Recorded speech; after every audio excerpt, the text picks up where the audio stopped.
émission Rien que la parole de Dieu. Vous êtes les bienvenus. Merci. Bien-aimés dans le Seigneur Jésus-Christ, bonjour ou bonsoir, tout dépend de l'heure à laquelle vous nous suivez. Nous sommes dans la joie de pouvoir nous retrouver encore aujourd'hui pour notre émission, votre émission que vous aimez bien, Rien que la parole de Dieu. Alors, en ce jour de mercredi 30 juin 2021, nous voulons parler d'un sujet, nous disons ceci, le conseil d'une mère à son fils. Donc, c'est une maman qui donne ce conseil à son fils. Et nous allons prendre nos Bibles, comme vous le savez, dans notre émission, comme le titre, c'est Rien que la parole de Dieu, nous prenons la Bible et nous vérifions tout ce que nous disons dans la parole de Dieu qui est la Bible. Voilà pourquoi je vous ai demandé de prendre vos Bibles. Nous sommes donc dans le livre des Proverbes au chapitre 31. Le Proverbe 31, nous allons lire par la grâce de Dieu à partir du premier verset jusqu'au verset 31. Donc, comme nous l'avons dit, c'est le conseil d'une mère à son fils. C'est à propos des femmes. Comme c'est une mère aussi, elle a préféré donner des conseils à son fils pour pouvoir l'aider à faire de bons choix dans sa vie. Amen. Gloire soit rendue à notre Seigneur Jésus-Christ. Proverbe 31, nous commençons par le premier verset. La Bible nous dit ceci. Parole du roi le miel, sentence par lesquelles sa mère l'instruisit. Voilà, comme nous l'avons dit, c'est sa maman qui a donné des conseils à son fils, comme toute mère qui aimerait que son fils puisse bien grandir, puisse bien faire le choix par rapport à la femme qu'il va épouser. Ici, de même, c'est le roi le miel qui nous parle en réalité des conseils qu'il avait reçus de la part de sa maman. Alors, quels sont ces conseils? Nous continuons au verset 2. La Bible nous dit ceci. Que te dirais-je, mon fils? Que te dirais-je, fils de mes entrailles? Que te dirais-je, mon fils, objet de mes vœux? Voilà. L'enfant est l'objet de tous les bons souhaits de sa mère ou de ses parents. Comme je l'ai dit, cette maman a prodigué de bons conseils à son fils qui n'était pas le moindre, son fils qui était roi.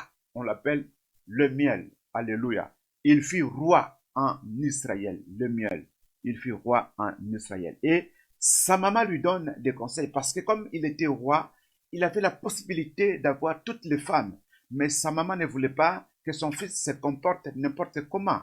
C'est pour cela elle lui prodiguait de bons conseils. Et elle dit ceci au verset 3. Ne livre pas ta vigueur aux femmes et tes voix à celles qui perdent le roi. Oh, gloire soit rendue à notre Seigneur. Ça veut dire simplement ceci, ne passe pas ton temps à collectionner les femmes. Voilà, comme le miel était roi, donc il avait la possibilité de se faire, de prendre, si vous le voulez, toutes les femmes qui pouvaient se présenter devant sa présence. Et sa maman est venue pour lui dire que non, ne livre pas ta vigueur aux femmes et tes voix à celles qui perdent le roi, parce que toutes les femmes ne sont pas meilleures, toutes les femmes ne sont pas bonnes, toutes les femmes ne sont pas vertueuses. Oui, voilà. Donc, il y a des femmes qui viendront uniquement pour te perdre. Alléluia. Gloire soit rendue à notre Seigneur. Elle dit encore verset 4. Ça, c'est le miel qui rapporte en fait les paroles de sa maman. C'est pourquoi des fois, je dis, elle dit. Donc, c'est la maman qui parlait à son fils, le roi, le miel. Ce n'est point au roi, le miel, ce n'est point au roi de boire du vin, ni au prince de rechercher des liqueurs fortes. Oh, donc voilà, l'alcool n'est pas bon pour les responsables, parce qu'un roi, c'est un responsable. Le prince aussi, un prince, c'est un responsable, parce que vous êtes là pour pouvoir gérer les autres. Donc, elle dit, ce n'est pas bon, ce n'est point au roi de boire des vins, ni au prince de rechercher des liqueurs fortes. Donc, c'est pour dire que l'alcool n'est pas bon pour le responsable. Quelqu'un qui est responsable, l'alcool n'est pas bon pour lui. Alléluia. Et le verset 5, la Bible nous dit, de peur qu'en buvant, ils n'oublient la loi et ne méconnaissent les droits de tout le malheureux. Voilà. En buvant l'alcool, tu risques d'oublier la loi et d'oublier comment trancher, comment juger. Voilà. L'alcool, c'est un risque pour pouvoir juger les autres. Comme vous êtes roi, vous êtes appelé à juger les autres. Et quand vous avez pris de l'alcool, peut-être que vous allez mal juger les gens ou mal gérer le peuple. Voilà, le peuple qui est à votre disposition. C'est pour cela la maman lui donne des conseils. Oh, gloire soit à notre Seigneur. Le verset 6 nous dit, donnez des liqueurs fortes à celui qui périt et du vin à celui qui a l'amertume dans l'âme. Voilà, le verset 6. Le verset 6, l'alcool, en fait, est pour les gens qui sont faibles en esprit. Les gens qui sont faibles en esprit. Les gens qui sont faibles en esprit. L'alcool est pour eux. Mais toi, roi, toi, prince, tu ne peux pas prendre de l'alcool parce que tu n'es pas un homme faible en esprit. Tu dois être un homme fort en esprit. Gloire soit rendue à notre Seigneur. Et le verset 7, qu'ils boivent ou oublient, et, je reprends plutôt, qu'ils boivent et oublient sa pauvreté et qu'ils ne se souviennent plus de ses peines. Voilà, les gens pensent que lorsqu'on prend de l'alcool, on oublie ses soucis, on oublie ses peines, on oublie ses difficultés. Or, en réalité, c'est pas ça. Quand tu vas boire, le temps que tu vas te réveiller, les soucis vont revenir encore. Les problèmes demeurent. Le problème est toujours là. Le problème n'est pas résolu. Donc, voilà pourquoi on a dit que l'alcool est pour les gens qui sont faibles en esprit. Voilà, c'est pour les faibles en esprit. Voilà, gloire soit rendue à notre Dieu. Mais pour ceux qui sont forts en esprit, ne doivent pas prendre de l'alcool comme prétexte pour dire que non, pour se consoler, pour oublier les problèmes, pour oublier les soucis. Non, l'alcool n'enlève pas le problème, n'enlève pas les soucis. Au contraire, l'alcool garde encore le problème dans l'homme. Gloire soit rendue à notre Dieu. Et le verset 8-9, la Bible dit ceci, ouvre ta bouche pour le muet, pour la cause de tous les délaissés. Ouvre ta bouche, juge avec justice et défends le malheureux et l'indigent. Donc les versets 8 et 9 demandent seulement au roi de pouvoir défendre la cause des faibles, de ceux-là qui ne peuvent pas s'exprimer, de ceux-là qui ne peuvent pas parler. Toi, comme tu es roi, comme tu es responsable, élevé en dignité, tu dois défendre la cause de ces personnes-là. Voilà de bons conseils qu'une mère est en train de donner à son fils qui était roi. Gloire soit rendue à notre Dieu. Et le verset 10, la Bible nous dit ceci, qui peut trouver une femme vertueuse? Elle a bien plus de valeur que le perle. Voilà, c'est la maman qui parlait toujours à son fils. Et le verset 10 veut simplement dire ceci, qu'une femme vertueuse, c'est une femme qui a des qualités morales. C'est une femme qui a pour but le bien. Cette femme est venue dans la vie d'un homme pour lui faire du bien. Voilà. Qui peut trouver une femme vertueuse? Elle a plus elle a plus elle a plus de valeur que le perle. Voilà, c'est pour dire que c'est une femme de bonne qualité morale. Gloire soit rendue à notre Dieu. Et le verset 11. Le cœur de son mari a confiance en elle et les produits ne lui feront pas défaut. Le verset 11 veut simplement dire que son mari est tranquille. Son mari n'a pas de soupçons sur sa femme. Bien, mais vous savez, si le mari commence à avoir des soupçons sur sa femme, c'est un mari malheureux. C'est un mari qui n'est pas tranquille. C'est un mari qui risque d'avoir des problèmes de santé même, de tomber tout le temps malade, parce que une femme qui n'est pas sérieuse dans sa vie, une femme qui ne rassure pas son mari, c'est une femme qui pose des problèmes à son mari. Son mari ne sera pas tranquille. Son mari risque d'avoir des problèmes dans sa vie. C'est pour cela qu'on parle de la femme vertueuse. Gloire soit rendue à notre Seigneur. Nous prenons donc le verset 12. Elle lui fait du bien et non du mal tous les jours de sa vie. Voilà, donc c'est une femme qui est aimable, qui fait toujours du bien à son mari, et c'est là pour toute leur vie, pour toute leur vie de couple. Gloire soit rendue à notre Dieu. Le verset 13. Elle se procure de la laine et du lin et travaille d'une main joyeuse. Donc c'est une femme qui travaille pour prendre soin d'elle aussi. Voilà, d'elle aussi. Comme au verset précédent, elle fait du bien à son mari. Donc elle travaille pour que son mari soit dans de meilleures conditions. Et elle travaille aussi pour elle-même. Elle prend soin aussi d'elle-même. Elle s'habille d'une manière décente, avec pudeur et modestie, comme la Bible nous le recommande. Le verset 14. Elle est comme un navire marchand, elle amène son pain de loin. Donc le verset 14 nous veut plutôt nous dire ceci, que c'est une femme qui ramène de la nourriture à sa maison. Elle est productive, c'est-à-dire c'est une femme qui travaille pour le bonheur de sa maison. Gloire au Seigneur. C'est une femme qui n'est pas oisive, qui n'est pas paresseuse, mais c'est une femme qui produit. Elle est productive. Gloire soit rendue à notre Dieu. Le verset 15, la Bible nous dit ceci, elle se lève lorsqu'il est encore nuit et elle donne la nourriture à sa maison et la tâche à ses servantes. Le verset 15 veut simplement nous dire que c'est une femme qui est courageuse et c'est une femme qui veille à ce que chaque servante qui est dans sa maison puisse bien faire son travail.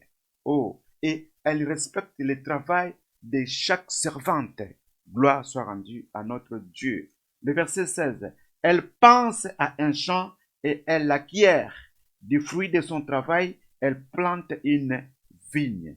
Donc, tous ces projets lui réussissent. Quand elle pense que non, je vais acquérir, j'ai besoin d'avoir un champ quelque part. Et tout de suite, ce projet-là se réalise. Donc, tous ces projets lui réussissent. Gloire soit rendue à notre Seigneur, parce que c'est une femme vertueuse. Le verset 17. Elle ceint de force ses reins et elle affermit ses bras. C'est-à-dire qu'elle travaille sans relâche. C'est une femme de foi. Elle a confiance en Dieu et elle travaille sans relâche. Elle ne se fatigue pas. Elle est tout le temps au travail. Elle est tout le temps au travail parce qu'elle sait que ce que je suis en train de faire va produire, va donner un résultat positif. Gloire soit rendue à notre Seigneur. Le verset 18. Elle sent que ce qu'elle gagne est bon. Sa lampe ne s'éteint point pendant la nuit. Le verset 18 nous explique simplement que c'est une femme qui se contente de ce qu'elle a, de ce qu'elle est. Elle se contente de ce qu'elle a et elle veille dans la prière pour sa maison. Parce que c'est une femme, c'est la maman qui veille sur sa maison. Alléluia. Des fois, les papas ne pas, peut ou ne pas être là. Mais la maman, c'est la gardienne de la maison. Voilà, c'est une femme qui veille sur sa maison. Elle se contente de ce qu'elle a. Elle ne cherche pas plus qu'elle a. Oui, elle se contente de ce que Dieu lui a donné. Elle dit, cela me suffit. Cela me suffit pour pouvoir prendre soin de ma maison, de mon foyer, de mes enfants, de mon mari. Voilà, une femme vertueuse. Alors, verset 19. Elle met la main à la quenouille et ses doigts tiennent le fuseau. Oui, le verset 18, non, 19 plutôt, veut simplement nous dire que c'est une femme qui gère bien sa maison. Donc, elle a le bâton de commandement. Elle gère bien sa maison. Elle est la gérante de sa maison et elle la gère très très bien par la grâce de Dieu. Le verset 20 nous dit ceci, elle tend la main au malheureux, elle tend la main à l'indigent. Au malheureux et à l'indigent. Donc c'est une femme qui est généreuse, elle n'est pas égoïste, elle ne mange pas que pour elle, pas que pour son mari, pas que pour ses enfants, mais elle pense aussi aux autres. ceux qui sont tout autour de lui, ceux qui sont aux alentours, ceux avec qui elle vit. C'est pour cela elle pense à leur donner aussi quelque chose de ce qu'elle gagne. Gloire au Seigneur. Le verset 21. Elle ne craint pas la neige pour sa maison, car toute sa maison est vêtue de cramoisis. Donc, c'est une femme qui a de l'assurance. Elle a cette assurance que Dieu, l'Éternel, veille sur sa maison. Parce que c'est une femme qui a la foi en Dieu. Voilà, on nous dit que elle ne craint pas, la neige. La neige, c'est l'eau qui est congelée. Donc, elle n'a pas peur, de l'eau congelée. L'eau ne peut pas entrer dans sa maison parce que la Bible nous dit que car toute sa maison est vêtue de cramoisis, toute sa maison est couverte de ce qu'on appelle le sang de Jésus-Christ de Nazareth, le sang de l'agneau. Voilà pourquoi nous disons que c'est une femme qui a cette assurance que Dieu veille sur sa maison. Le verset 22. Elle se fait des couvertures. Elle a des vêtements de fin lin et de pourpre. Oh, le verset 22 veut simplement nous dire que c'est une femme qui s'habille bien. Comme nous l'avons dit, qui s'habille, oui, elle porte de beaux habits, elle porte peut-être des habits chers, mais elle s'habille avec pudeur et modestie. Voilà, elle n'expose pas son corps, elle ne laisse pas son corps pour que tout le monde puisse voir. Elle se couvre très très bien. Voilà, elle s'habille de couverture. Donc, elle protège bien son corps, ou les parties de son corps. Le verset 23.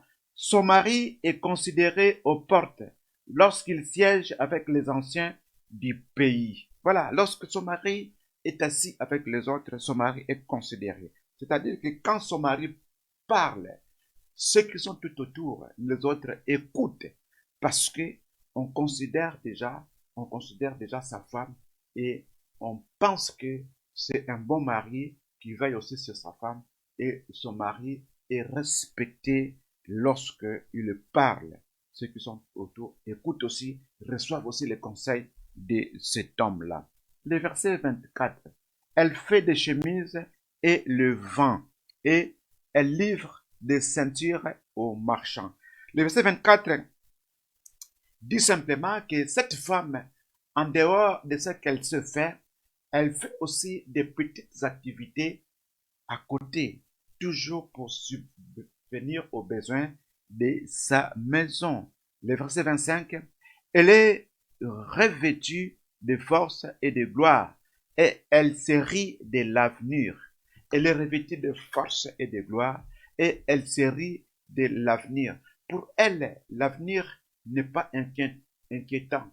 Elle ne s'inquiète pas de l'avenir. Elle sait que Dieu est avec elle, Dieu est avec sa maison, tout ira pour le meilleur. Donc le verset 25, elle est sûre de sa foi en Dieu. Elle sait que ça ira. Même si aujourd'hui ça ne marche pas, demain ça va aller. Ça va aller, ça ira. Gloire soit rendue à notre Dieu. Le verset 26, elle ouvre la bouche avec sagesse et des instructions aimables sont sur sa langue. Donc, elle ne parle pas beaucoup, mais quand il faut parler, c'est pour donner de bons conseils aux autres. Voilà une bonne femme. Ce n'est pas une femme qui est là du matin au soir, qui ne fait que parler. Non, cette femme, elle ne parle pas beaucoup. Mais quand il faut parler, elle parle, quand elle s'adresse aux autres, c'est pour donner des bons conseils. Ce qui est des bons conseils qui sortent de sa bouche. Oh, merci. Gloire soit rendue à notre Seigneur. Le verset 27. Elle veille sur ce qui se passe dans sa maison et elle ne mange pas le pain de paresse. Donc, c'est une femme qui est vigilante et courageuse. Elle travaille pour prendre soin de sa maison, comme nous l'avons dit. Elle veille à ce que dans sa maison, rien ne puisse manquer. Gloire soit rendue à notre Seigneur. Le verset 28. Ses fils s'élèvent et la disent heureuse. Son mari s'élève et lui donne des louanges. Le verset 28. veut dire ceci, que c'est une femme qui est vantée par son mari et par ses fils. Oh, ses enfants sont même considérés comme son mari est considéré dans la société, ses enfants aussi sont considérés. Ses enfants aussi sont aimés de l'extérieur. Voilà pourquoi même ses enfants viennent pour lui dire, oh maman, tu es une bonne mère. On lui fait des éloges et cette femme, cette mère est dans la joie. Le verset 30. Plusieurs filles qui ont une conduite vertueuse, mais toi, tu les surpasses toutes. Voilà, donc le verset 29 et le verset 28 sont reliés. Ça veut dire quoi? Ça veut dire simplement que les enfants viennent pour apporter des éloges à leur maman. Voilà, gloire soit rendue à notre Seigneur.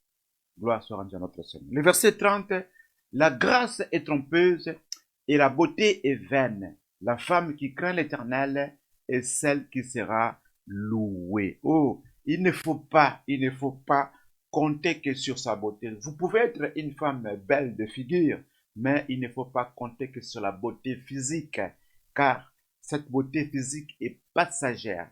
Ça peut arriver que vous tombiez malade. Ça peut arriver que vous passez par un accident quelque part et que cette beauté peut se perdre. Voilà pourquoi on nous dit il faut plutôt craindre Dieu. Voilà, une femme vertueuse qui craint l'Éternel, c'est celle qui sera louée, car la grâce est trompeuse et la beauté est vaine. Ici, on parle de la beauté physique. Gloire soit rendue à notre Seigneur.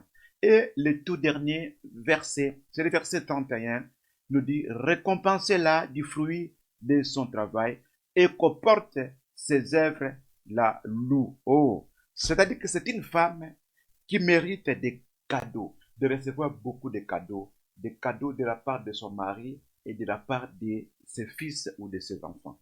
Et ces cadeaux-là témoignent réellement que c'est une femme de qualité morale, de bonne qualité morale, que c'est une femme vertueuse. Gloire soit rendue à notre Seigneur. Voilà, bien-aimés, la parole ou l'émission d'aujourd'hui était basée, consacrée sur la femme vertueuse selon le livre des Proverbes, chapitre 31, à partir du premier verset jusqu'au verset 31. Et pour conclure, je vais dire ceci, c'est tout simplement le conseil qu'une femme, mère, maman, qui donne à son fils pour que son fils fasse un bon choix, pour que son fils n'aille pas trouver n'importe quelle femme, pour que son fils ne puisse pas vivre avec n'importe quelle femme. Voilà. Le manque de modération, c'est-à-dire le manque de pouvoir évaluer les conseils, ce n'est pas une très bonne chose. Peut-être tu vas penser que non, j'ai la liberté. Or, une liberté excessive, c'est aussi une malédiction. Voilà pourquoi le bon conseil est venu pour que chaque homme, fils qui écoute le conseil de sa maman, puisse faire le bon choix de vivre avec une femme vertueuse. Une femme vertueuse, elle est celle qui te fera du bien toute ta vie. Gloire soit rendue à notre Seigneur. Que Dieu vous bénisse. C'était votre émission, notre émission que nous aimons bien, rien que la parole de Dieu. Aujourd'hui, la sœur Marie-France n'est pas là. Elle est en péché et elle est prise par autre chose. Et voilà, votre serviteur, le frère Samy, est là pour vous apporter la parole dans le cadre de votre émission que vous aimez bien, rien que la parole de Dieu. Que Dieu vous bénisse richement. Nous sommes l'Église universelle de Dieu, l'Église pour tous.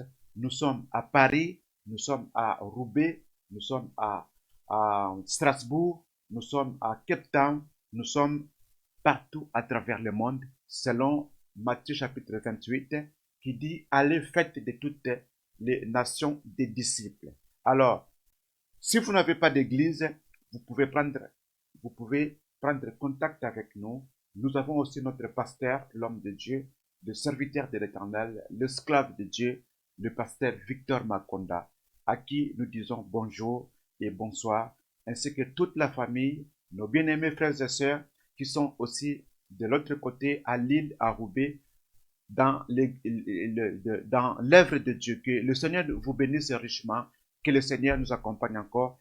Dieu voulant, nous allons nous retrouver encore dans 2 semaines, toujours dans le cadre de notre émission, de votre émission, Rien que la parole de Dieu.